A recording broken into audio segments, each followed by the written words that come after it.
Hey there. Welcome to Midnight Sleep Crime. I'm here to help you relax tonight.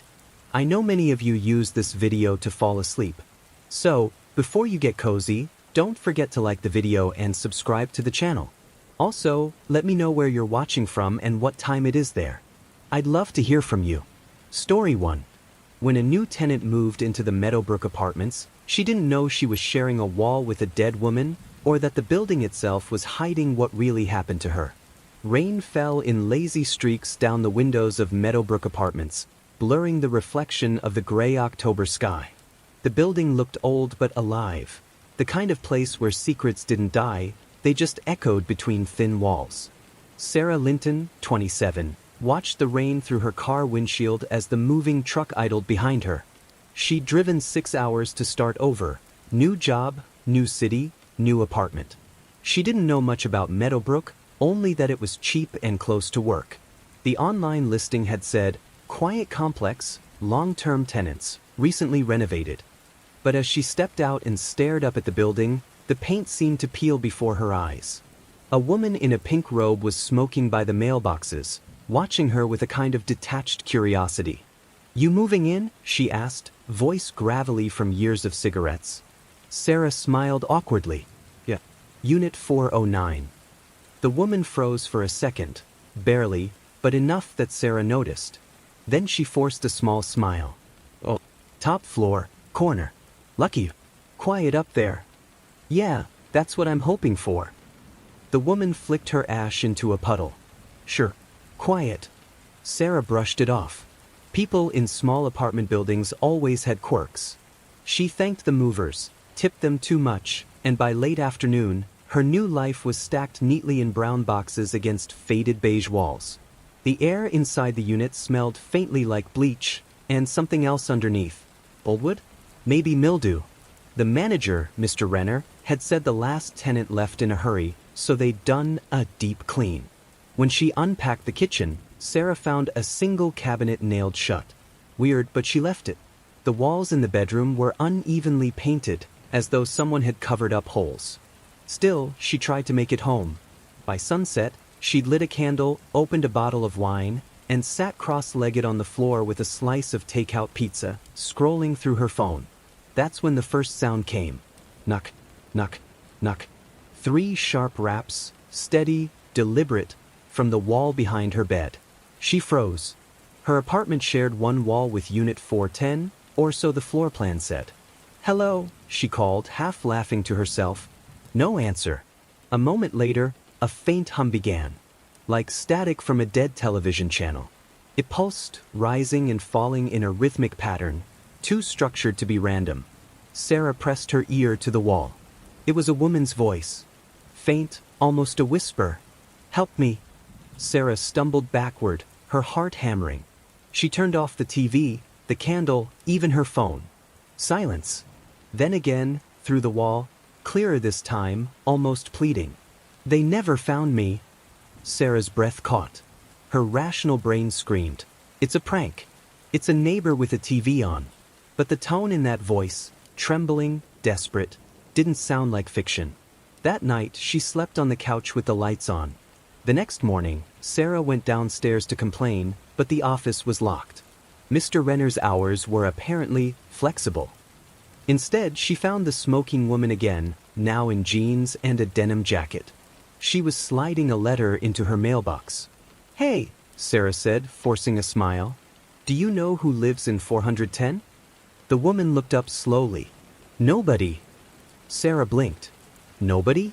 I thought this building was full." "Not that one. Been empty since, well." She paused, lowering her voice. "Since the girl disappeared." Sarah frowned. "Disappeared?" The woman shrugged. "Cops came 2 years back. Never found her body. Said she probably ran off. But you know how it is. People hear things." "What kind of things?" A long drag of her cigarette. Crying. Knocking. Music playing from an empty apartment. That sort of thing. Sarah tried to laugh it off. "And they still rent it out?" The woman's mouth curled into a humorless smile. "Oh honey, they rent out everything here. People move in. Some move out. Some don't." Sarah looked back toward her unit. Top floor, corner window, the one with peeling white blinds. For the first time, she noticed the faint outline of a handprint on the inside of the glass. That night, Sarah did what any rational person would. She Googled Meadowbrook Apartments disappearance. One article popped up, a small local headline from August 2019. Young woman reported missing from Meadowbrook Apartments. Name: Rebecca Ames, 25. Last seen entering Unit 410 after returning from a night shift. No forced entry, no sign of struggle. Neighbors reported strange noises the night she vanished. Case remains open. There was a photo attached. Rebecca had shoulder-length dark hair and a quiet smile. The kind of person who might have gone unnoticed in a crowd. Sarah stared at the photo for a long time, then looked at the wall again. Behind that plaster was where Rebecca had lived. Or died. Around midnight, Sarah couldn't sleep. She poured a glass of water and sat by the window. The building across the street was dark except for one flickering street lamp. Then, faint, almost imperceptible, she heard the knocking again. Knock, knock, knock. 3 times. This time, she didn't move. She whispered, "Rebecca?" Silence. She waited a full minute before setting her glass down. And that's when she saw it. In the condensation on the window beside her, letters, forming slowly as though written from the other side of the glass. 409. Her own apartment number. The water glass shattered as she dropped it. She stumbled back, her heartbeat roaring in her ears. And beneath the hum of the refrigerator, beneath the rain outside, she heard that whisper again, coming not from the wall, but from inside the room. "They put me here." By morning, Sarah packed her bags. But when she tried to leave, the front door latch wouldn't turn. The knob spun freely in her hand like it wasn't connected to anything. She called the building office, no answer. She called the emergency maintenance number from the lease. It rang once, then cut to static. And through that static, the faintest of voices. "Stay." Sarah dropped the phone. Her reflection in the TV screen stared back, pale, eyes wide, shaking. But the reflection wasn't alone. Behind her, faint and ghost-like, stood the outline of another woman. The same dark hair. The same eyes. Rebecca Ames. By morning, the rain had turned to a dull drizzle that painted streaks down the window. Sarah barely slept. Every creak in the building made her tense. The whisper, that whisper, still replayed in her mind like a broken record. She told herself it was exhaustion, nerves from moving, or maybe a neighbor's television bleeding through the walls. But the handprint on the glass and the voice from the static, those weren't dreams. She needed answers. Sarah left Unit 409 early and went straight to the leasing office. The blinds were half drawn, and the glass door had a cracked, open sign that swayed slightly in the draft. Inside, the office smelled faintly of coffee and old carpet cleaner. At the front desk sat Mr. Renner, the property manager. In his late 50s, with slicked-back silver hair and a polite smile that never reached his eyes. "Morning, Miss Linton," he said, glancing up from a clipboard. "Settling in all right?" She hesitated. "Actually, I wanted to ask you something about my apartment. The unit next to mine, 410, is it occupied?" Renner's pen paused mid-signature. "Why do you ask?" "I thought I heard something last night. Like knocking. And maybe a voice." He chuckled, a sound that felt rehearsed. "Old pipes. Happens all the time in buildings this age. Don't worry, maintenance has been working on it." "I don't think it was the pipes," Sarah pressed. The voice said something. It said, "They put me here." The smile faltered just slightly. "I wouldn't worry yourself with that kind of talk." He shifted the papers on his desk. "Unit 410 is unoccupied. Has been for some time." "How long?" Renner leaned back. 2 years. Maybe a little more." She swallowed. "Since the woman went missing?" That got his attention. His head lifted slowly. "Where did you hear that?" "One of the neighbors." He exhaled through his nose, then lowered his voice. "You shouldn't listen to gossip, Miss Linton. This building's had its share of stories. People get lonely, and when you live with thin walls long enough, you start to hear things that aren't really there." His tone was final, but his eyes said something else. something evasive. That afternoon, Sarah returned to her apartment and stood outside the door to 410. The paint around the frame was newer, smoother than the other doors, like someone had replaced it recently. A faint outline where the number plate had once been was still visible. She tried the knob, but when she pressed her ear to the door, she heard a faint sound, not a voice, but a mechanical hum, like a low electric vibration. A refrigerator? A fan? There shouldn't have been power in an empty unit. She crouched and peered through the gap under the door. Darkness. Then a flicker. A flash of white light that pulsed once, like the quick burst of a camera flash. Sarah jerked back, heart racing. That evening, she met the smoking woman again by the mailboxes. "Hey," Sarah said quietly. "Can I ask you something?" The woman smirked. "You already are. Last night, I heard someone in 410. But Renner said it's empty." The woman's eyes darkened. "It is empty. Officially. But that doesn't mean nobody's there." "What do you mean?" She took a drag of her cigarette. After the cops cleared out, they sealed the place. Said it was unsafe, something about the wiring. But a few months later, people started hearing noises again. Same kind of things the last girl reported before she vanished. Then management rented out 409. To me. The woman flicked her ash into the gutter. Funny thing, isn't it? They never seem to leave 410 vacant for long. Someone's always near it. Maybe they're hoping someone else hears her too. Sarah stared. "You think Rebecca Ames is still in there?" The woman's lips tightened. "I think parts of her are. The question is, why do you hear her?" That night, Sarah couldn't stay still. Every time she passed the wall dividing her bedroom from 410, she felt a pressure, a weight in the air, like being underwater. She set her phone to record audio before bed, hoping to prove or disprove the noise. Hours later, she woke to silence. Or so she thought. Her phone was still recording, the screen faintly glowing on her nightstand. Then came the sound. Knock, knock, knock. 3 times, same as before. Sarah froze, eyes wide open in the dark. Her phone's mic picked up something faint beneath it, a whisper she could barely make out. She turned on the light. "Rebecca?" she said softly. No response. The knocking stopped. But the recording kept going, and when she played it back, she heard something that hadn't been audible to her ears in the moment. "Check the drawer." Sarah's gaze darted to the nightstand beside her bed. It was one of the few pieces of furniture the unit had come with. She slowly opened the top drawer. Empty, except for a single item tucked in the back. A small, tarnished key, tagged with a metal label that read 410B. Her pulse quickened. The next morning, Sarah decided to test it. She waited until the hallway was quiet. The key felt cold in her palm as she slipped it into the lock on 410's door. The fit, not perfectly, but enough to turn. The bolt clicked.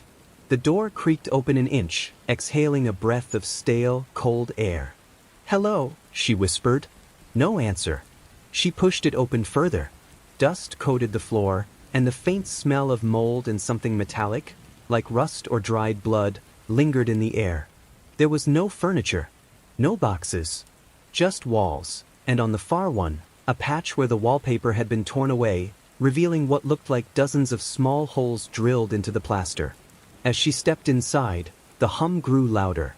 It wasn't coming from an appliance, it came from behind the walls themselves. Then she saw it, a wire leading from a vent in the ceiling down into the wall cavity, ending at an old security camera, its lens cracked but faintly glowing red. The power light flickered once, twice, then died. Sarah's stomach dropped. This was supposed to be a sealed, empty unit. No power, no monitoring equipment. But someone had been watching. She backed toward the door, trying not to make noise. That's when she noticed a faint smudge on the floor. Shoe prints, dusty but distinct, smaller than her own. Someone had been in there recently.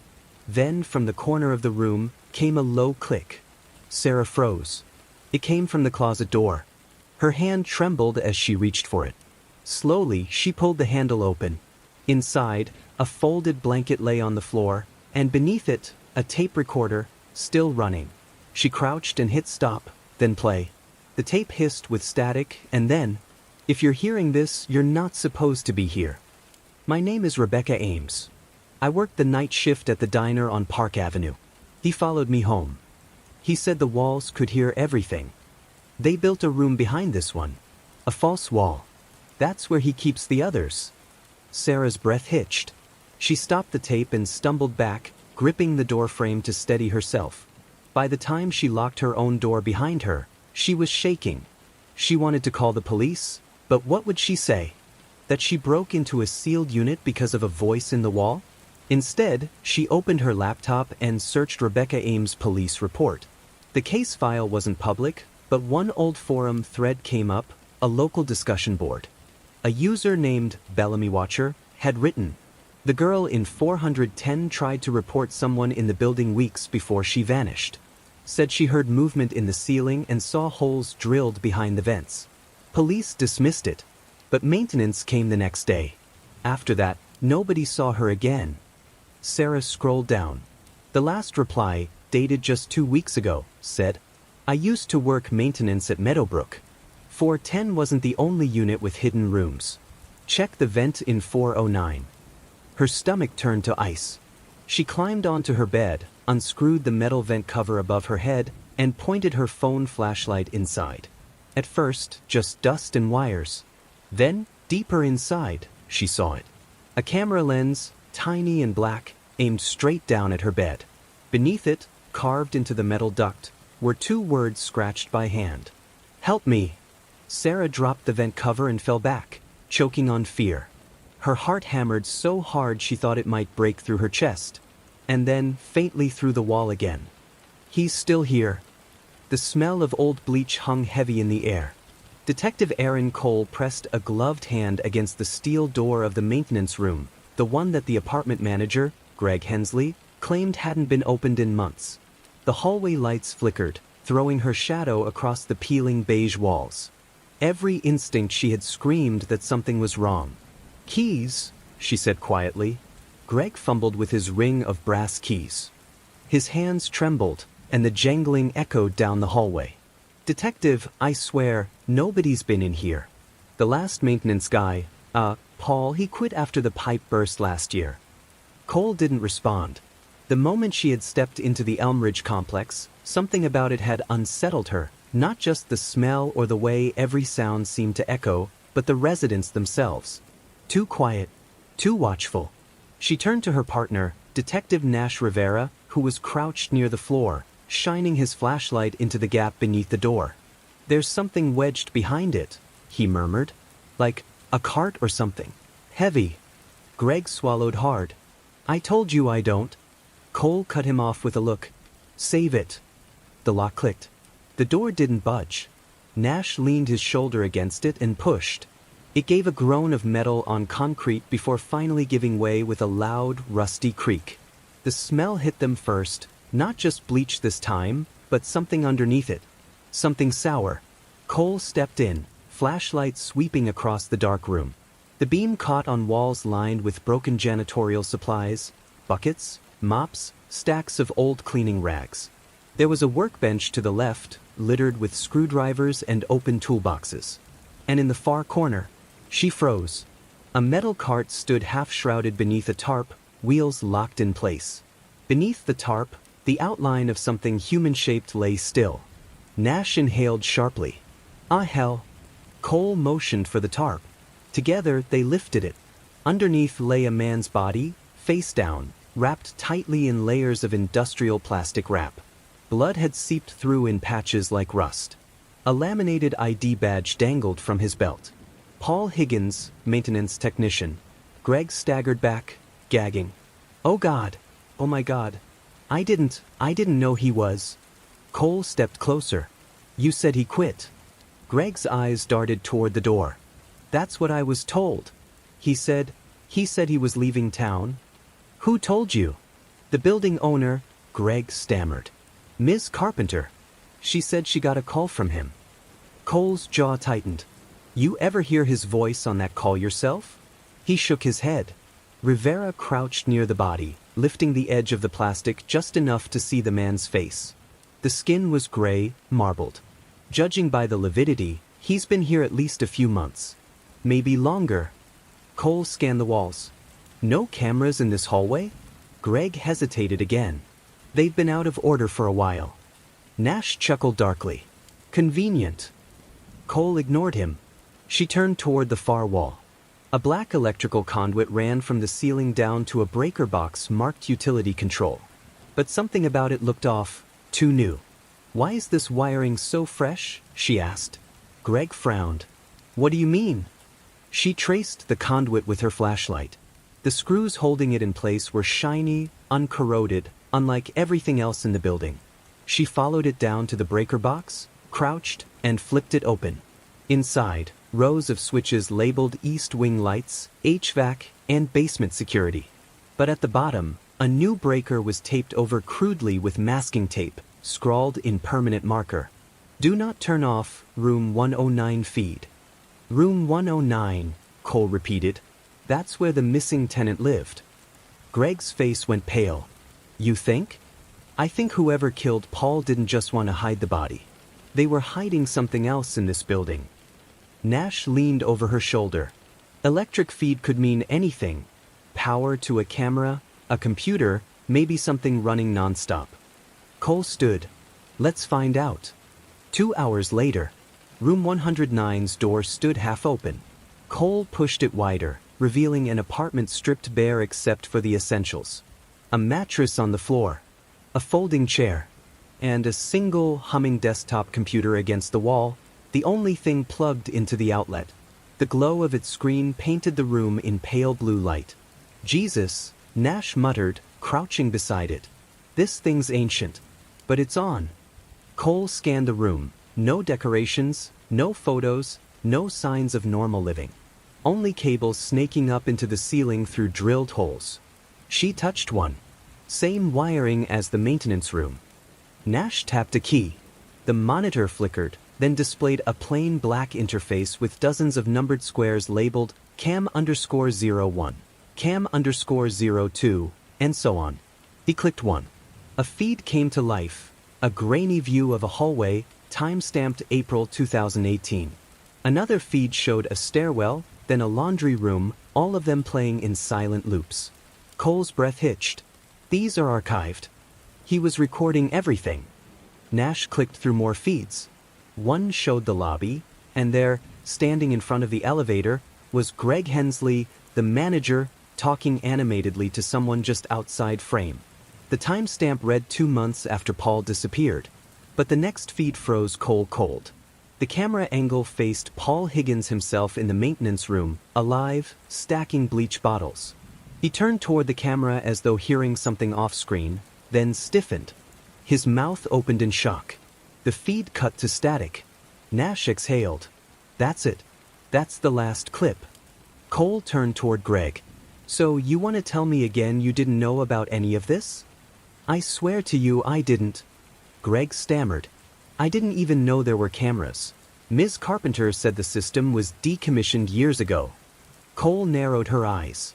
And yet someone reactivated it. Someone who needed to watch this place without anyone noticing. She crouched beside the computer, scrolling through the other footage folders. The most recent dated last week. The folder opened to a grainy feed of a hallway, the same one outside the manager's office. The timestamp blinked 3:14 a.m. Greg was asleep at his desk in the footage. Then the door behind him opened quietly.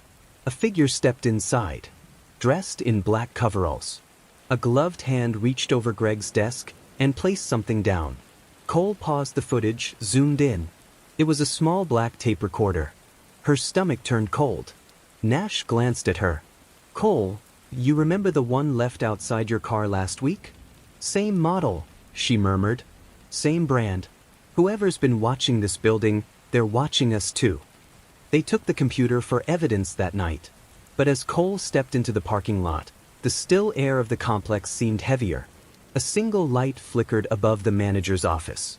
Somewhere inside the vents, she heard the faintest hum, like a distant frequency, vibrating low through the walls. She looked back once at the rows of dark windows. For a split second, she thought she saw a shadow pass behind one of them, a figure standing perfectly still, watching her. Then it was gone. Cole climbed into her car, locked the doors, and started the engine. The radio crackled alive on its own. A soft, distorted voice whispered through the static. "Detective Cole, you're not supposed to be here." The signal cut, leaving only silence. Cole stared at the dashboard, frozen, the hum of the Elm Ridge complex still echoing in her head. Something inside those walls wasn't just recording the tenants. It was listening to them. And now it was listening to her. Rain had begun to fall by the time Detective Erin Cole and her partner, Nash Rivera, returned to the Elm Ridge complex the next morning.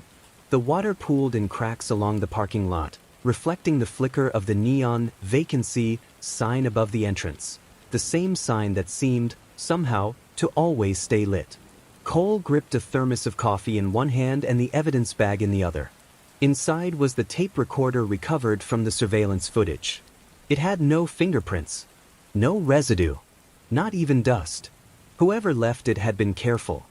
Same signal pattern as the others? Nash asked as they stepped through the lobby doors. Cole nodded. Low-frequency interference, just below audible range. The lab says it's similar to feedback used in early radio encryption, like someone was transmitting on a private band. Nash let out a slow whistle. So we've got a dead maintenance man, a building full of ghost tenants, and a hidden surveillance system broadcasting to God knows where. Cole gave a faint, humorless smile. "Welcome to Elm Ridge." Greg, the building manager, was waiting near the front desk, wringing his hands. His eyes were ringed with sleeplessness. "You're back." "We never left," Cole said, flashing her badge. "We need access to the East Wing, specifically room 207. Greg's brows knitted. "That room's empty. Has been for months." Cole looked at him steadily. "Funny, because the apartment directly across from it, 208, matches its floor plan exactly. Only reversed." He blinked. So, Nash said, when a building's layout mirrors itself, every sound, every vibration, carries through the walls in ways you wouldn't expect. If someone's recording tenants, that's the room they'd be using. Greg looked confused but nodded, fumbling for the keys. The hallway leading to room 207 smelled faintly of wet concrete and old paint. The rain outside tapped against the narrow windows. When Cole reached the door, she noticed the brass number plate was slightly crooked, as if it had been removed and put back. She turned the key. The door opened into a near-perfect replica of the other apartments. A kitchenette, a small living space, a single window facing the street. But something felt wrong immediately. The air was hollow. Her flashlight beam caught thin grooves along the walls, long, clean slits running vertically like surgical cuts through the plaster.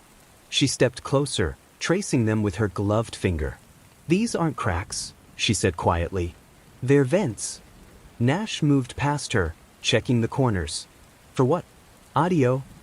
Cole crouched beside the baseboard. A small metal panel had been screwed into the wall, painted the same color as the plaster. She pried it open with her pocket knife. Behind it, a dense web of fiber optic cables. Nash whistled again. "Well, I'll be damned." Cole followed the cables along the wall toward what appeared to be a mirror mounted above a small dresser. She tilted her flashlight toward it and froze. The mirror wasn't reflecting properly. Her reflection seemed delayed, just by a fraction of a second.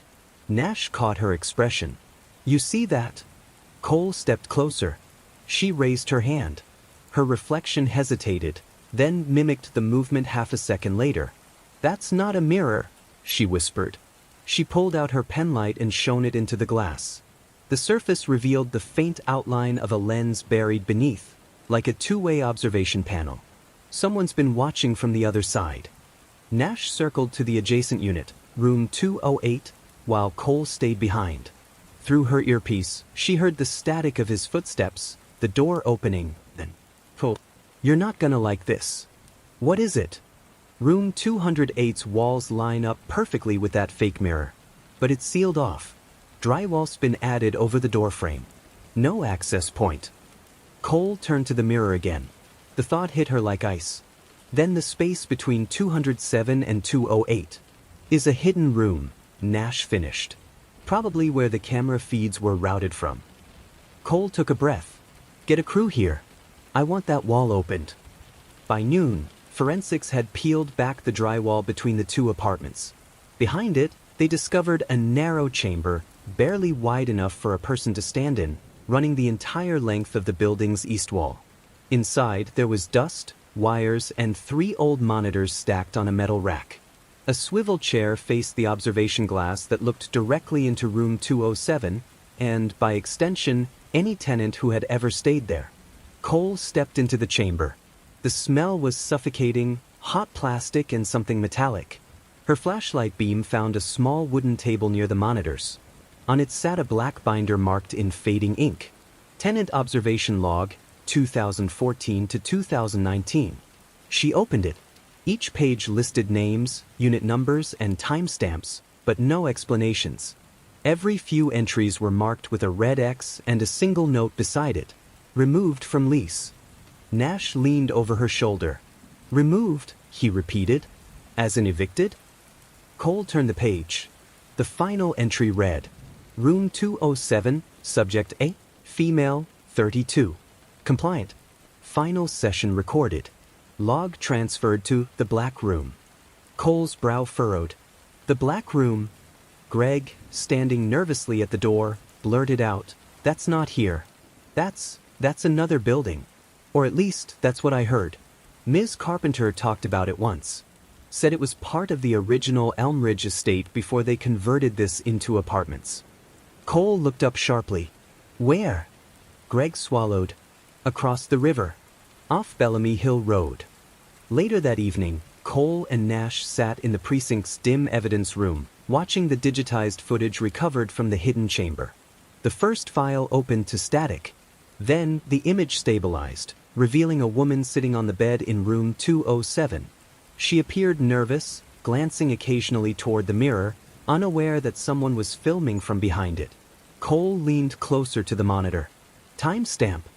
February 2018, Nash said, checking the metadata. 2 months before Paul Higgins disappeared. The woman stood, pacing, mumbling to herself. Then she stopped and turned toward the mirror, as if sensing something on the other side. She tilted her head. Her lips moved. Cole turned up the volume, only to hear faint breathing through the speakers. But not hers. It was deeper, mechanical, distorted. Then the woman's expression changed. She looked afraid. She reached toward the mirror, and on the other side of the glass, faintly illuminated by the lens, a second hand reached back. The feed cut to black. Cole sat in silence. Do we have an ID on her? Nash shook his head. No lease record. She's not in any tenant file Greg gave us. Cole rubbed her temples. She's one of the removed names from the log. Nash flipped through the binder again. If the Black Room's where they took them after this, then we're not dealing with just one apartment, Cole finished grimly. We're dealing with an operation. That night, long after the precinct emptied out, Cole sat alone in her car outside the Elmridge complex. The rain had stopped, but the sky was still heavy with clouds. She reached for her police radio to call dispatch and froze. The radio was on. No signal. Just static. But beneath it, faintly, a voice whispered through the interference. Detective Cole, room 207 isn't the only mirror. Her blood ran cold. She looked up. In the top floor window of the building, the light flicked on. In room 207. A figure stood behind the glass. Still watching her. And though she couldn't see their face, she saw the glint of something metallic in their hand, a reflection of her own badge. Then the light went out. The next morning broke gray and windless.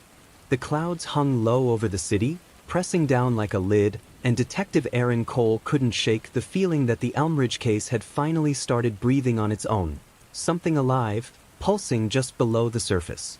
She hadn't slept. The voice on the radio the night before still echoed in her mind. Room 207 isn't the only mirror. She replayed it again and again, trying to convince herself it was some kind of interference, a cross signal from dispatch or maybe feedback from a nearby tower. But deep down, she knew better. Someone was inside her frequency. Cole poured another cup of bitter station coffee and stared at the city map spread across her desk. On it, She'd marked every known property owned by Carpenter Realty, the holding company behind the Elmridge complex. 3 sites were circled in red. The third, a decaying structure just outside city limits, labeled Bellamy Storage and Archives, matched Greg's vague description of the Black Room. Her partner, Nash Rivera, walked in, tossing a file onto her desk. "You were right. Bellamy Hill Road leads straight to that storage site. It was originally part of the Carpenter family estate, sold off in 1997. Still active." He shook his head. "No power, no listed tenants. But here's the kicker." He flipped open the file, revealing grainy surveillance photos from 2 nights ago. Maintenance lights came on at 3:17 a.m. Cameras caught a delivery van leaving an hour later. Plates registered to a shell company out of Delaware. Cole stared at the images. The van's rear doors were marked with a faded company logo, Harmonic Systems, LC, the same manufacturer name etched onto the old monitors in the mirror chamber. "Let's go," she said, grabbing her coat. The drive to Bellamy Hill took them through back roads lined with skeletal trees. The fog hadn't lifted. If anything, it had thickened, swirling around the car like smoke. When the GPS declared they'd arrived, there was no sign of a building at first. Then the road curved, and a sprawling brick structure appeared through the mist, its windows blacked out, its roof sagging inward. A corroded sign near the gate read, "Bellamy Storage and Archives, E 1954. The padlock on the gate was new. Cole and Nash exchanged a look. "Someone's been here," Nash murmured. Cole nodded. She cut through the lock with a bolt cutter and pushed the gate open. The hinges screamed in protest. Inside, the air was colder, heavier. The ground sloped downward toward a loading bay. The walls bore stains of rust and mildew, and the faint scent of burnt plastic lingered. They entered through a side door, weapons drawn. The interior was massive, a warehouse of storage units stacked floor to ceiling. But toward the back, a section of the concrete floor had been torn up and replaced with steel plating. Power cables snaked out from underneath, running toward a reinforced door painted jet black. Cole approached it slowly. The paint wasn't just black, it was glossy, reflective. When her flashlight hit it, she saw their faces in warped, distorted reflections. Above the doorway, someone had scrawled a message in white chalk. "Access by frequency only." Nash frowned. "What the hell does that mean?" Cole raised her portable scanner, the same device used to trace the building's signal interference. She dialed through frequencies until the meter spiked at 19.7 kilohertz, just outside human hearing range. Then, with a low metallic groan, the door unlatched itself. The room beyond was pitch dark. When the lights flickered on, they revealed a long, narrow corridor lined with glass observation windows. Behind each pane sat equipment, reel-to-reel machines, magnetic tape recorders, oscilloscopes, and stacked speakers. Every monitor hummed with static. "This isn't a storage unit," Nash whispered. "It's a control room." Cole moved closer to one of the panes. On the other side, a small, sterile chamber was visible, padded walls, a metal chair bolted to the floor, and a microphone hanging from the ceiling. Her breath caught. "It's a testing cell." Nash examined the console nearest him. "These dials, they control transmission frequencies." He pointed at the labels etched beneath each knob. Subject 1A, room 207.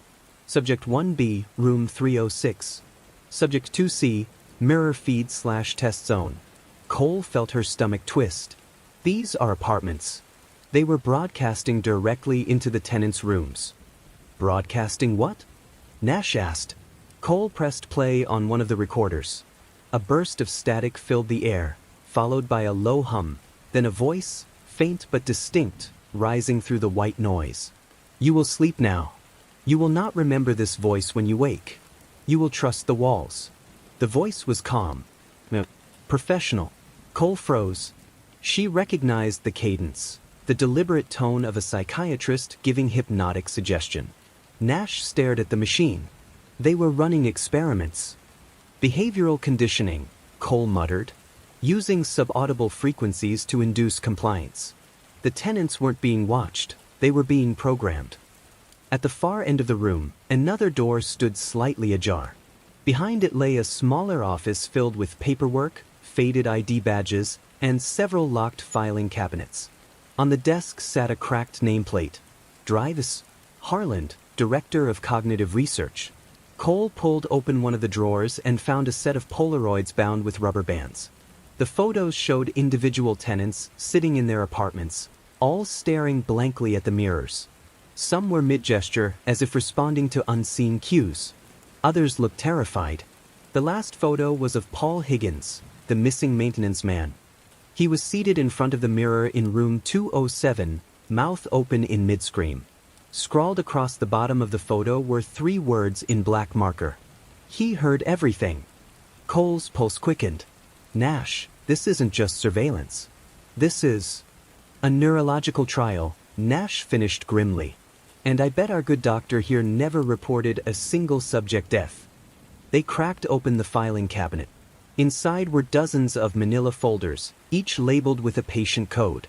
The earliest dated back to 2010. Many were marked terminated. Cole opened one at random. Inside was a medical chart describing prolonged insomnia, paranoia, and auditory hallucinations, all following residents at the Elmridge complex. Look at the signatures, she said, pointing to the bottom of the page. Drive-S Harland signed every evaluation. Nash scanned the document, and his license was revoked in 2012, right before he disappeared. Cole felt the pieces locking into place. The experiments didn't stop when Harland vanished, they moved. Someone else kept the project alive. She turned to the wall calendar still hanging in the office. The last date circled in red. January 9, 2023, mirror maintenance/subject recall. That was just 2 weeks before Higgins went missing. A noise echoed down the hall, a faint scrape of metal on concrete. Cole drew her gun, motioning for Nash to cover the rear. The sound grew closer, slow, rhythmic. A dragging noise. Police! Cole shouted. Show yourself. Silence. Then, from the shadows at the far end of the corridor, a figure stepped into the light. An older man, gaunt and pale, wearing a lab coat smeared with dust. His eyes were wide, unfocused. He raised a trembling hand. Don't touch the machines, he rasped. They remember voices. Cole's gun didn't waver. Who are you? The man blinked slowly. Dr. Samuel Harland. Or what's left of him. Harland's confession came in fragments. He spoke of a DARPA-funded program from the early 2000s, designed to test low-frequency conditioning, subliminal commands delivered through ambient sound and electromagnetic resonance. When the government pulled funding, Harland continued the work privately under Carpenter Realty, using their rental units as controlled environments. It worked, he whispered, staring at the floor. At first, the frequencies calmed them, made them compliant. But prolonged exposure, it changed them. They began hearing patterns in white noise. Words that weren't part of the signal. Cole leaned in. You mean they started hallucinating? Harland shook his head. No, they started answering back. Nash exhaled sharply. Jesus! They talked to the walls, Harland continued. They learned the frequency. One of them, a woman in 207, she could repeat it perfectly. Even after the transmitters were turned off. She became a living echo. Cole felt a chill crawl down her spine. What happened to her? Harland's eyes glistened with terror. We moved her here, to the black room. But the transmissions never stopped. She still speaks, in the static. Cole exchanged a look with Nash. You're saying she's alive? Harland's cracked lips trembled into something like a smile. Alive? Not anymore. But she still broadcasts. You can hear her if you know how to listen. Suddenly, all the monitors around them flickered to life. Static bled into the room. Across every screen, the same phrase scrolled in glowing white text. Frequency restored. Harland stumbled backward. She's awake. Cole grabbed his arm. Who? The lights overhead dimmed, humming like 1,000 insects. The machines began cycling through channels, faster and faster, until the speakers screamed with overlapping voices, distorted, layered, inhuman. Then, from the far end of the hall, A single voice rose above the chaos. Detective Cole. Her name, spoken in a woman's tone, calm, measured, and unmistakably human. You found my room. The voice came not from the speakers, but from the walls themselves. Cole turned, heart pounding. Every glass pane reflected her face, and behind her reflection, faintly visible in each surface, was a woman's silhouette, standing in the mirrored glass, watching. The lights flickered once more and went out completely. When they came back on, Dr. Harland was gone. Only his lab coat remained, folded neatly on the floor, as though he had stepped out of it. Cole looked around the silent corridor. Every monitor now displayed the same static-filled image. A dim room, a single chair, a microphone hanging from the ceiling. Her earpiece hissed with feedback. Then the voice returned, quieter this time. You shouldn't have opened the black room. And then, everything went dark. The first thing that hit Detective Mara Vale when she stepped into apartment 6B again wasn't the sight. It was the sound. It wasn't even loud. In fact, it was barely there, like the faint hum of a refrigerator from another room, or the static of a television that had been left on mute. But it vibrated. It crawled through the walls, up the floorboards, and into her jawbone like a current of invisible tension. Something in this apartment was alive. Mara switched on her audio recorder. October 14th, 2:17 a.m. re-entering apartment 6B. Following up on reports of low-frequency noise complaints. Her voice came out steadier than she felt. The super, Oliver Clay, stood nervously at the threshold behind her. You sure you want to go in there alone? Tenants said it gets worse at night. She glanced back. You said the maintenance room shares a wall with this unit, right? He nodded, fidgeting with his keys. Yeah. Right behind the bedroom closet. But we checked it. Power box, fuse lines, plumbing, it's clean. Then what's making that sound? Oliver swallowed. You tell me, detective. Mara stepped deeper into the apartment. The air was heavier than it should have been, dense, humid, like the room itself was exhaling. The furniture hadn't moved since the last search. Couch overturned, coffee table cracked, a single mug shattered near the kitchenette. But something had changed. The mirror above the mantel, she could have sworn it hadn't been there before. A large oval piece, its edges worn and discolored. When she tilted her flashlight toward it, the beam bounced back in warped ripples, distorting her reflection until her eyes looked hollow and elongated. That's when she noticed the crack running down its center, thin, jagged, like a lightning bolt frozen mid-strike. And the hum got louder when she stepped near it. Mara crouched beside the wall socket below the mirror and pressed her gloved hand against the drywall. She felt faint vibrations, not electric, not mechanical. Resonant. She moved closer to the mirror. Oliver, where did this come from? He shook his head quickly. It wasn't here when we cleared the place last week. I swear it. Her gut twisted. Get maintenance records for me. Who's been in or out of this unit since the tenant disappeared? He fumbled with his phone. Will do. As he left to make calls, Mara kept staring at that mirror. It reflected the entire living room, except, she noticed, the doorway. When she turned to check the door physically, it was right behind her.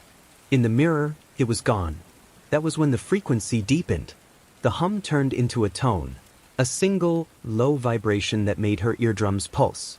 The lamp on the table flickered, and her recorder buzzed with interference. She snatched it up. Audio log, frequency increase, corresponding with mirror distortion. The reflection shifted. For half a second, Mara saw movement, something like a shadow walking behind her, except when she spun around, no one was there. But in the reflection, the shadow paused, then kept walking toward the hall. She exhaled shakily. Visual anomaly confirmed. She raised her phone to capture a photo.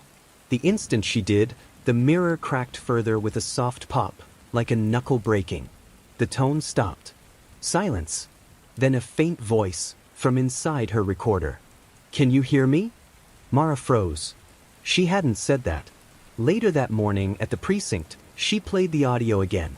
The hum was there, but layered underneath it, barely audible, was whispering. Like multiple voices murmuring through static. She's in the wall. Turn it off. The mirror listens. Detective Jonah Pike leaned over her shoulder. You think this is some prank?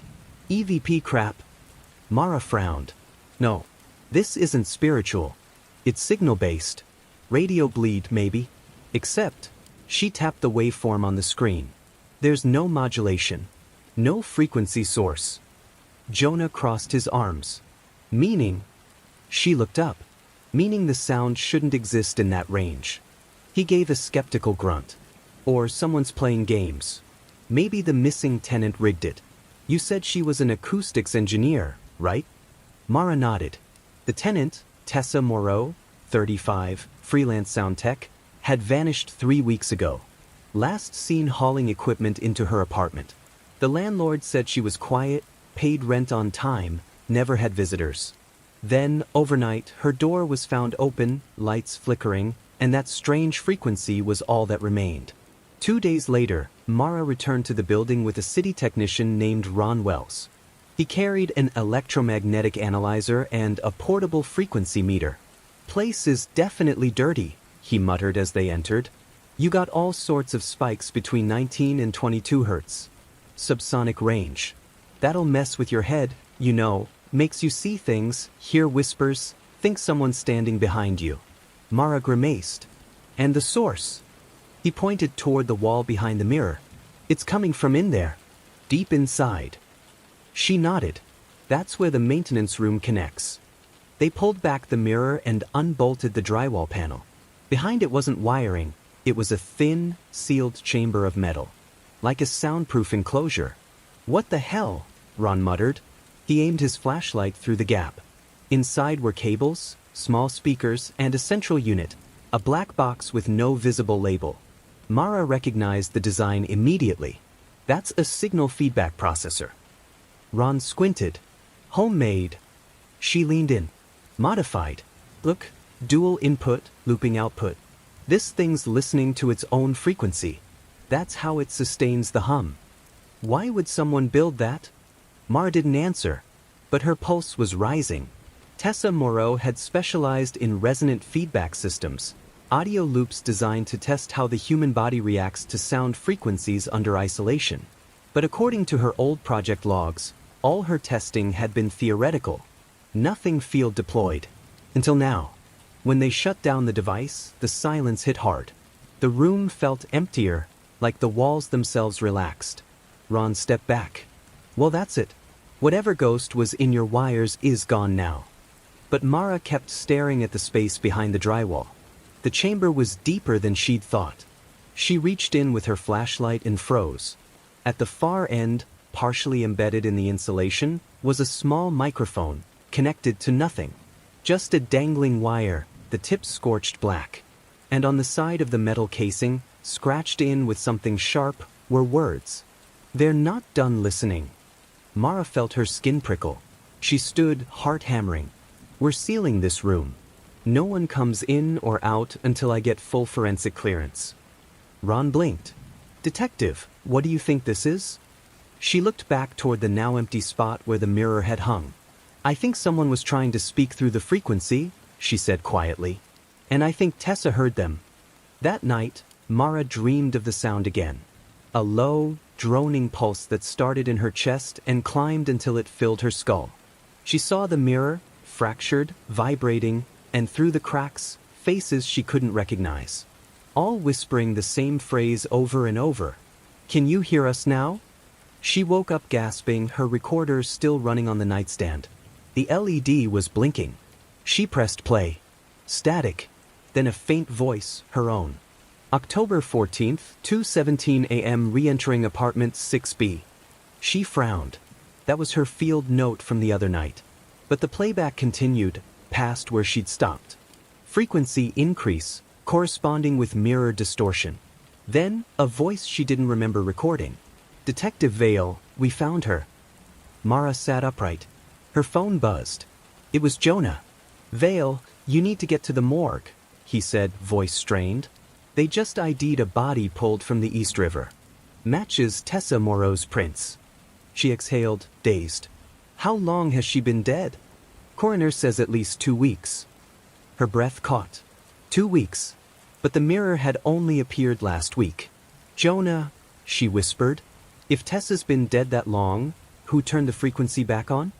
And then, faintly, so faintly she thought she imagined it, the hum started again from somewhere behind her wall. It was higher now. Sharper. Almost like laughter. The morning after Tessa Moreau's body was identified, Detective Mara Vale sat in her car outside the Bellevue apartments, engine off, coffee going cold, and the faint tremor of dread crawling up her spine. She'd been here before, plenty of times, in different cases, but this one felt wrong. It had shifted from a missing person to something more engineered, designed. The autopsy report on Tessa had only deepened that unease. No signs of blunt trauma. No strangulation. No obvious wounds. Cause of death: massive cerebral hemorrhage caused by acute auditory exposure. Her brain had burst from the inside out. And yet her body had been dumped miles away, while her equipment kept humming inside her apartment. Something, or someone, had kept the signal alive. Mara climbed out of the car and headed toward the building entrance. The landlord, Oliver Clay, was waiting by the door, wringing his hands. "You sure you want to go in there again, detective?" he asked quietly. Since they found her body, the other tenants, half of them moved out. They say they still hear it even after you shut it down. Mara brushed past him. "I'm not here for rumors. I need access to the maintenance room." His face went pale. You mean that room?" She didn't bother replying. The hallway outside apartment 6B was colder than usual, the hum gone but replaced by something heavier, an absence of sound. The kind of silence that didn't feel natural. Mara pulled on her gloves and used Oliver's keys to unlock the maintenance door beside the unit. The hinges groaned as it swung open. The smell hit her first, metallic, damp, like rust and ozone. The room was cramped and dimly lit by a single flickering bulb. Pipes snaked along the ceiling, and the low ceiling forced her to stoop slightly.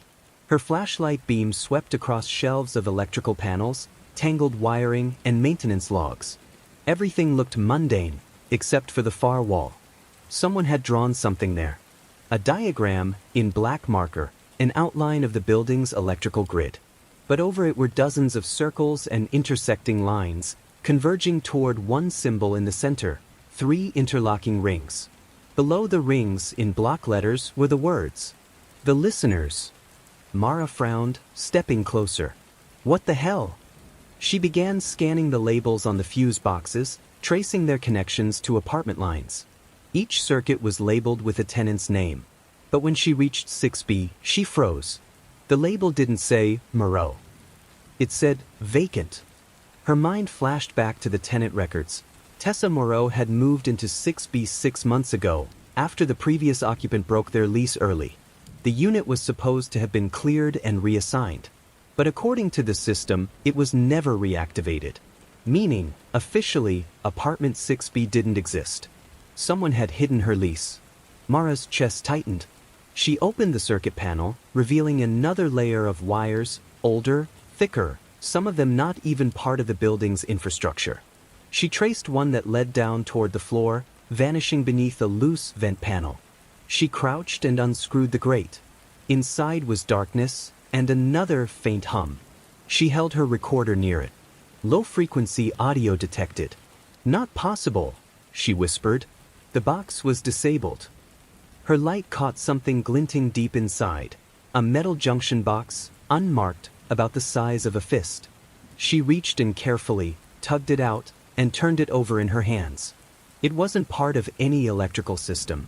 It was audio equipment, custom-built, with a small transceiver unit and what looked like a data port. Etched faintly into the metal was a single number. 7. By the time she reached the precinct lab, her stomach was tight with adrenaline. Jonah Pike was already there, slouched beside a computer. "You look like hell, Vale. What did you dig up this time?" She placed the small box on the desk. That was hidden in the maintenance vent. "It's transmitting something on a locked frequency." He raised a brow. "You think it's connected to the sound?" "I know it is," she said. "Run a signal trace." Jonah plugged it in carefully, connecting it to the spectral analyzer. For a few seconds, nothing happened. Then the screen filled with static lines, erratic waves bouncing between 18.7 and 21.3 Hz. Jonah frowned. That's subsonic. Too low to carry voice transmission. Check the spectrogram, Mara said. He did. Slowly the image reshaped itself, not random noise anymore, but patterns. Letters. A word. Listen. Jonah leaned back, unnerved. Someone encoded this manually. Mara nodded grimly. And it's number 7. There are probably more. He stared at her. You think there are 6 others? I think, she said, this isn't just about one apartment. It's the entire building. That night, Mara returned to Bellevue alone. Every floor creaked differently now, as though the place were shifting in its foundation. She could hear faint sounds through the walls, not whispers exactly, but breathing. Slow, in and out. She stopped outside apartment 3D. It was vacant, lights off. Her detector beeped faintly, same frequency pattern as before. Another one, she muttered. She marked the door, then moved up to the 4th floor. Each unit she passed registered the same faint hum, though the intensity varied. But when she reached 5A, the device went silent. That's when she noticed the door slightly ajar. Inside, everything was covered in sheets. Furniture outlines, a faint layer of dust. She stepped forward, careful, flashlight steady, until she noticed the marks on the wall. Identical to those in the maintenance room. The same diagram, interlocking circles, but this time there were 7 of them. And in the center, scrawled larger than the rest. Frequency complete. Her skin went cold. She turned to leave, but froze. Standing in the corner, barely visible in the weak beam, was a shape. A man. No, not quite. The projection. Distorted, like static flickering in human form. For one awful moment, she saw the outline of a face, mouth open, eyes empty. Then it was gone. Her frequency detector spiked violently before shutting down entirely. The silence that followed was worse than any sound. When Mara staggered back into the hall, Oliver Clay was waiting at the end, pale and shaking. I heard it again, he whispered. From the vents. Someone talking.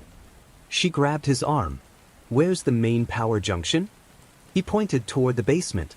But detective, it's been sealed off since the last flood. She was already moving. The basement stairs were slick, the air thick with mildew and cold. Her flashlight flickered as she descended, footsteps echoing. The door at the bottom was padlocked, but old wood splintered easily under her boot. Inside, the smell of damp concrete and rust was suffocating. Rows of pipes and machinery lined the walls, but at the far end, beneath a tarp, something emitted a faint pulse of light. Mara approached, heart hammering. She pulled the tarp back. A tower of black boxes stood stacked in a steel frame, 7 in total. Each one identical to the device she'd found earlier. Wires connected them in a looping circuit, feeding into a central console that hummed faintly, alive. Each box bore a number, 1 through 7. Mara stepped closer. Jesus Christ. On the console screen, a line of text appeared, flickering. Initializing. Patient 0 protocol. She froze. No. Another line appeared beneath it. Subject status, active. Then, a voice through the static, soft, female. Detective Vale. Mara's breath caught. Tessa? It's not over. They're still listening. Who is?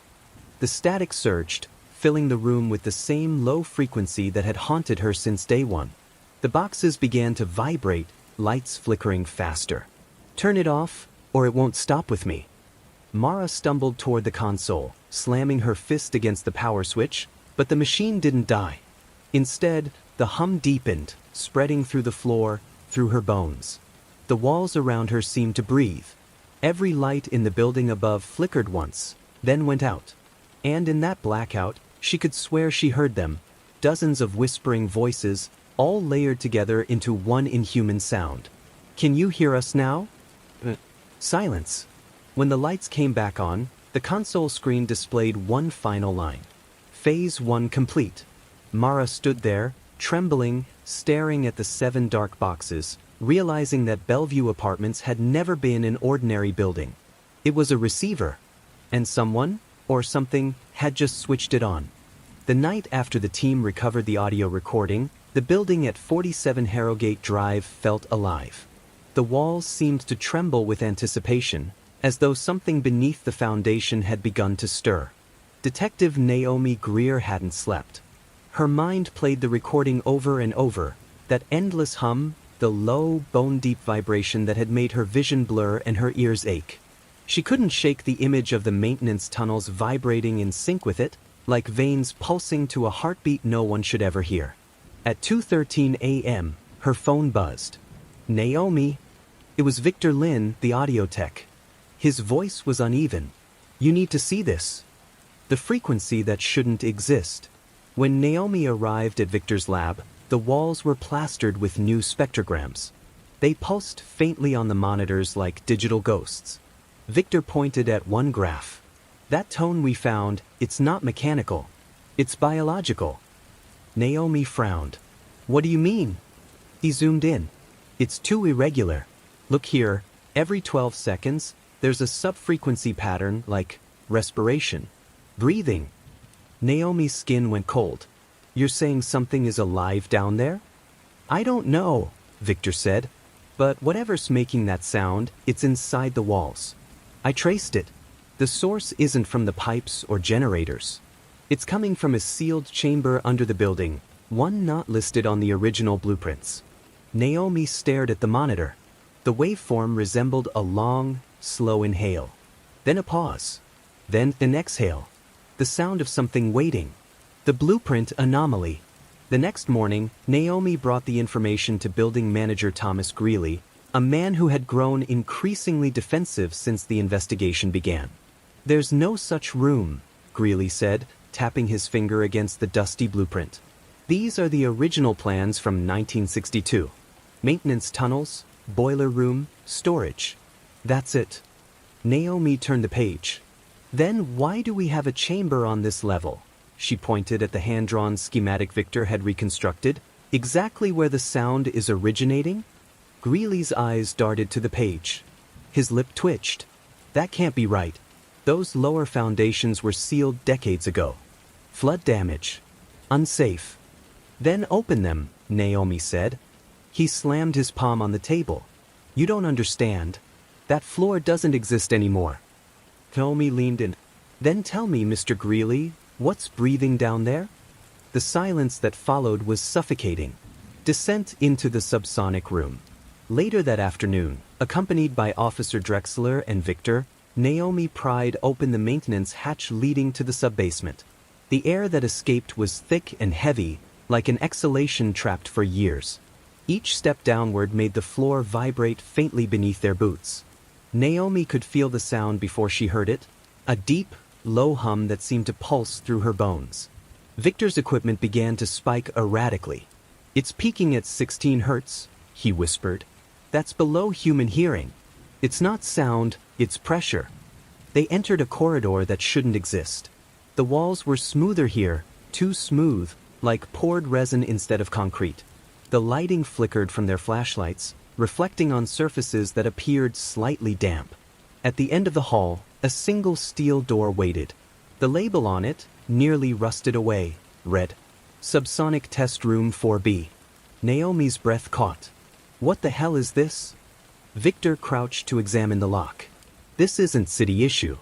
It's military grade. Someone didn't want this opened." "Then it's exactly what we need to open." When the door finally gave way, the stench hit them first: metal, ozone, and decay.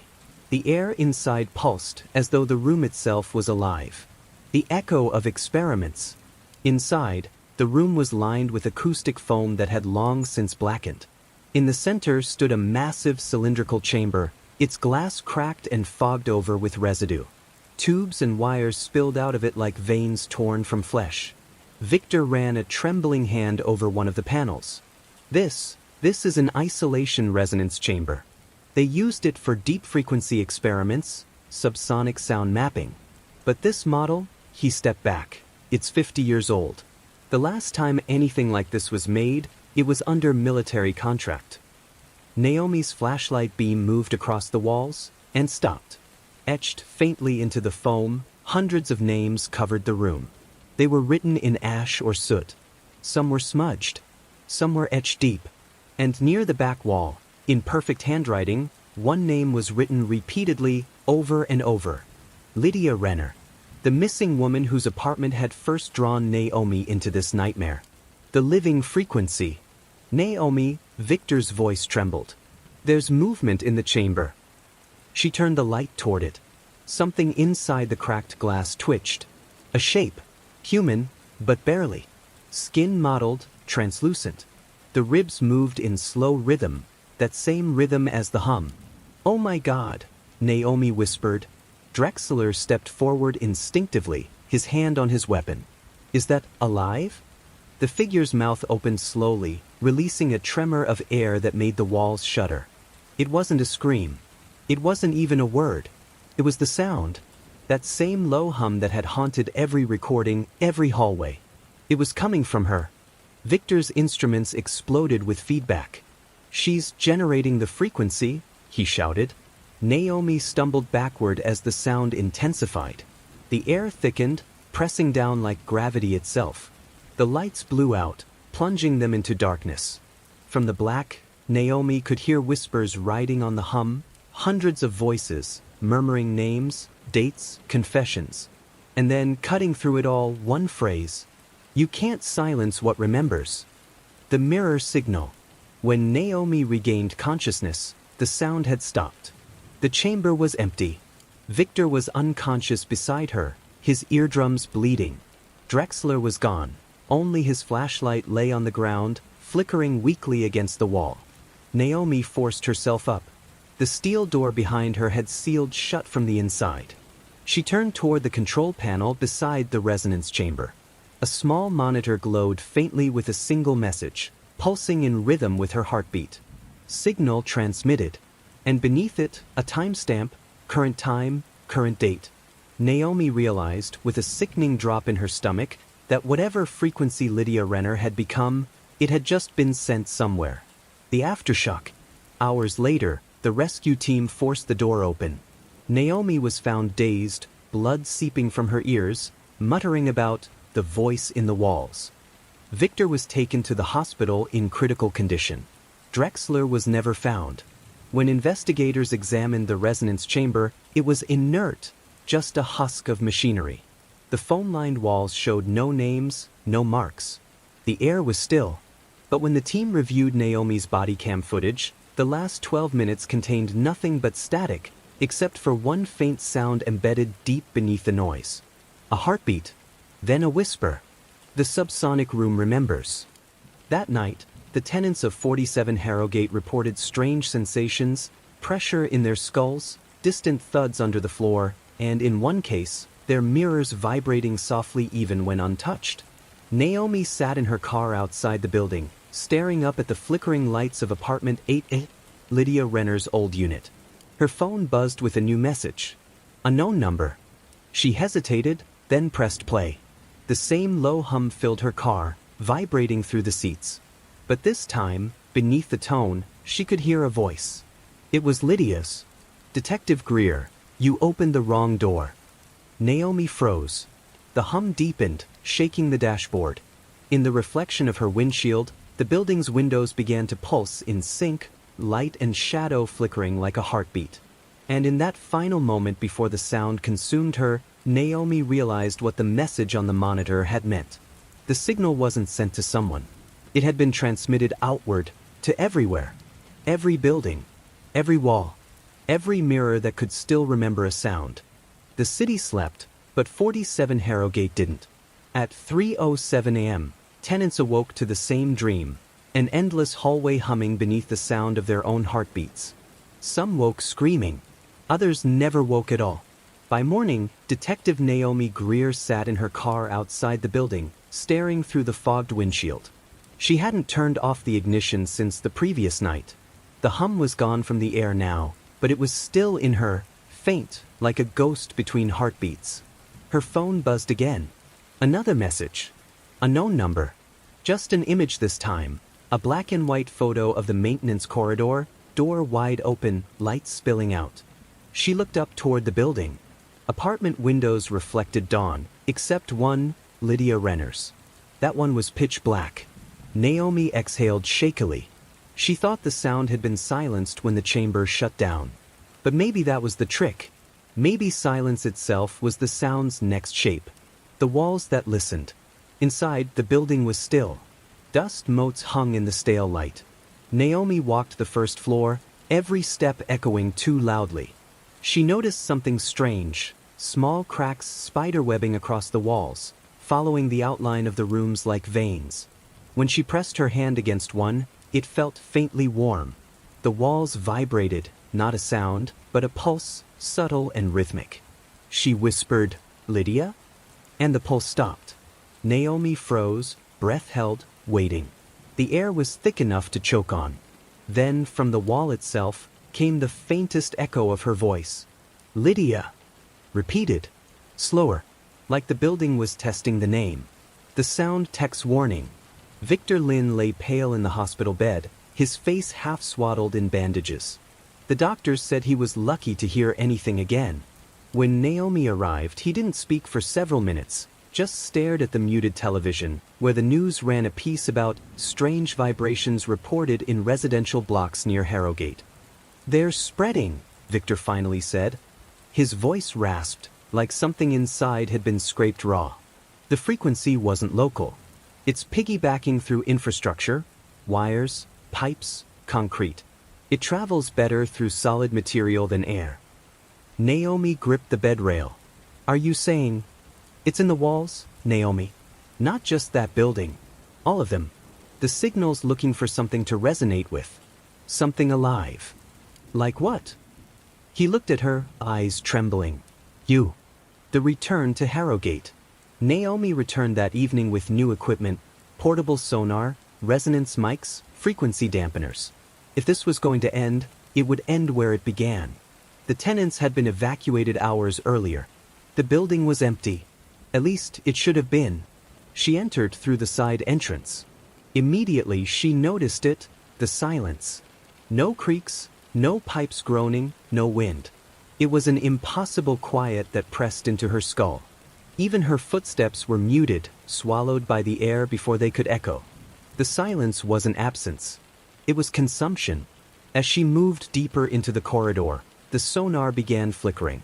There were faint shapes moving behind the walls, forms that pulsed, faded, reappeared. Naomi whispered into her recorder. Subjects appeared to be embedded within the structure.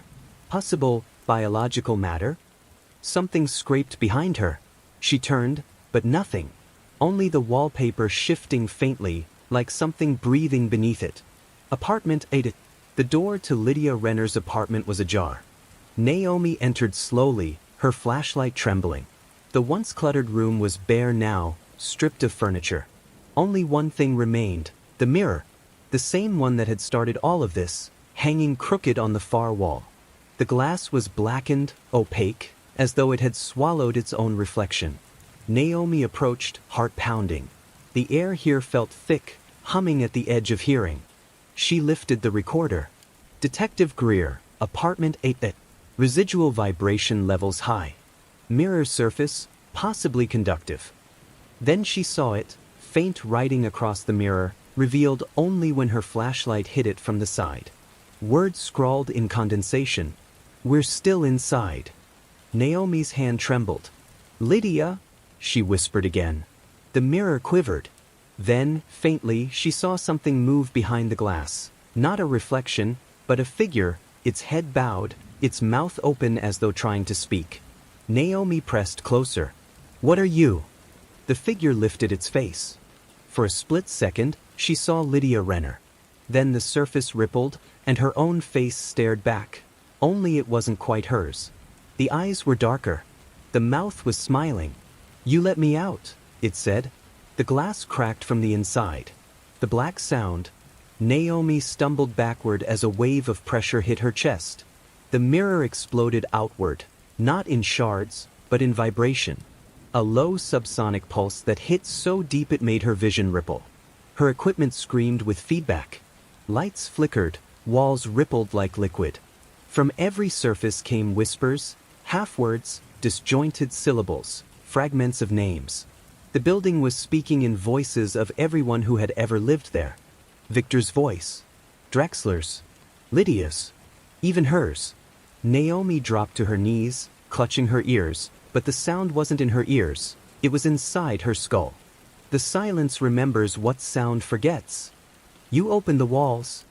Now we can breathe again. The walls bulged outward, and through the cracks, dark matter began to ooze, tar-thick, pulsing with faint luminescence. Naomi forced herself up, stumbling toward the stairwell. But every step echoed back at her a second later, delayed, as though another version of her was following from behind. At the landing, she looked back, and saw the corridor folding in on itself, walls bending, doors twisting like wet paper. The test tones. She burst into the basement, gasping. The subsonic test room still waited, door half-hinged, power flickering. The resonance chamber was cracked open, its interior still humming faintly. Naomi threw the dampeners on the floor, activating the interference grid. The air shimmered, the hum faltering for a heartbeat. She screamed into the recorder. I'm initiating counterfrequencies, 32 Hz and climbing. The lights flickered violently. The hum deepened, then fractured into thousands of smaller tones. Then she heard it, a single, clean tone, piercing through everything else. It was her own voice. From the intercom above the control panel, Naomi's recorded voice played on loop. Detective Greer, apartment 8. Detective Greer, apartment 8. Detective. She smashed the speaker, but the sound kept going, bleeding from the walls now, from the cracks, from the concrete itself. The signal's true form. And then Naomi understood. The silence between the walls wasn't emptiness. It was memory, every vibration ever absorbed, stored like fossilized sound. Every argument, every whisper, every scream, all preserved in the structure's bones. And Lydia Renner hadn't vanished. She'd merged with it. The human frequency had infected the material, giving it consciousness, or something close to it. Naomi staggered to the center of the room, pulling the backup recorder from her coat. If anyone finds this, she said, her voice trembling, the building isn't haunted. It's alive. It remembers. And now, it's learning to speak. The walls began to vibrate faster, the air thick with motion. A voice rose through the sound, thousands in unison. We are the silence. We are the walls. And you taught us to listen. The pressure was unbearable now. Naomi's vision tunneled.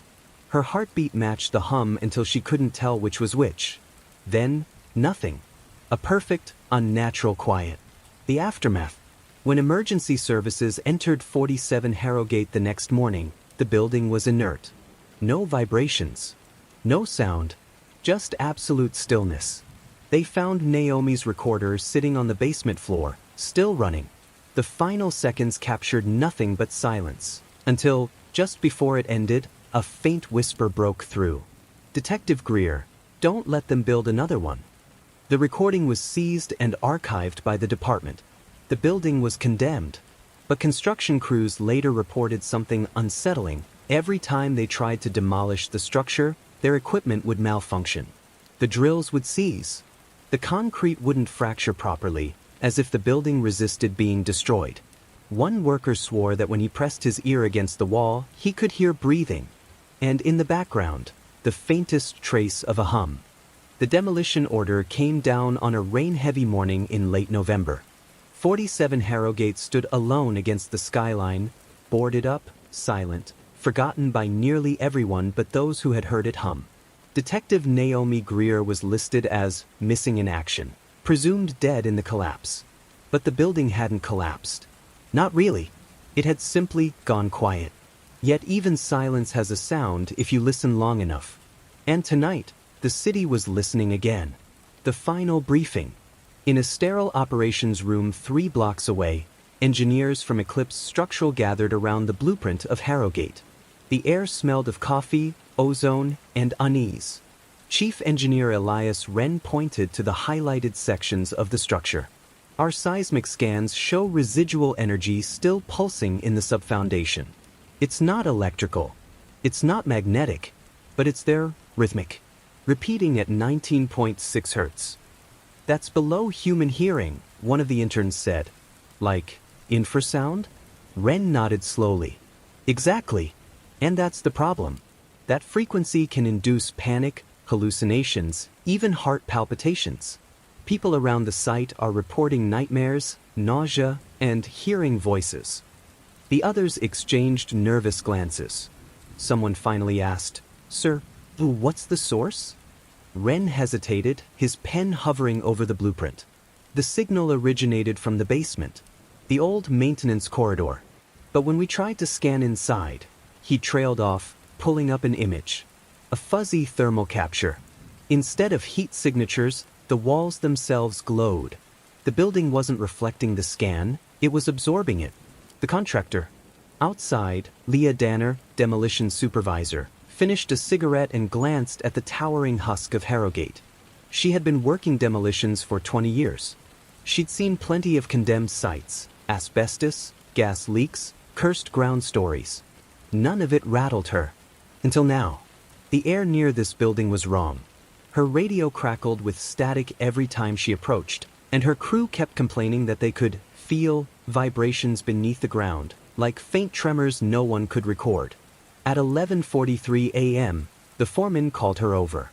"Ma'am, one of the charges isn't responding." Section C. Leah frowned. Bad fuse? He shook his head. Doesn't make sense. It worked during the test run. Now it's like the detonator's jammed. Something's feeding signal back through the line. She squatted near the wire spool. It was humming. She put a hand on it and froze. For a split second, she heard a voice, faint and buried beneath the static. "Don't let them build another one." She jerked her hand away. "Who said that?" The foreman blinked. "Said what?" But Leah was already staring at the dark windows of Harrogate.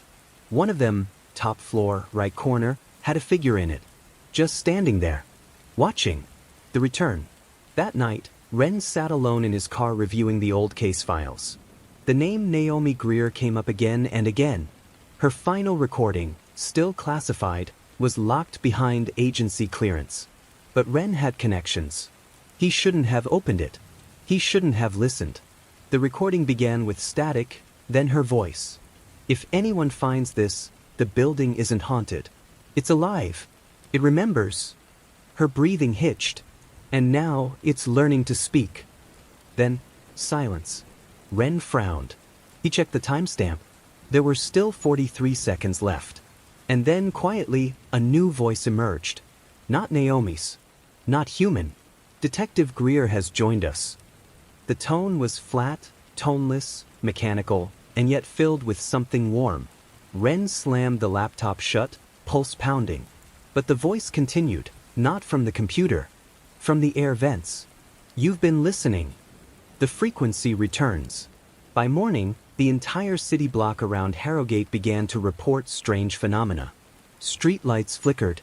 Radios in parked cars turned on by themselves, playing nothing but low, subsonic hums. Emergency lines lit up with complaints.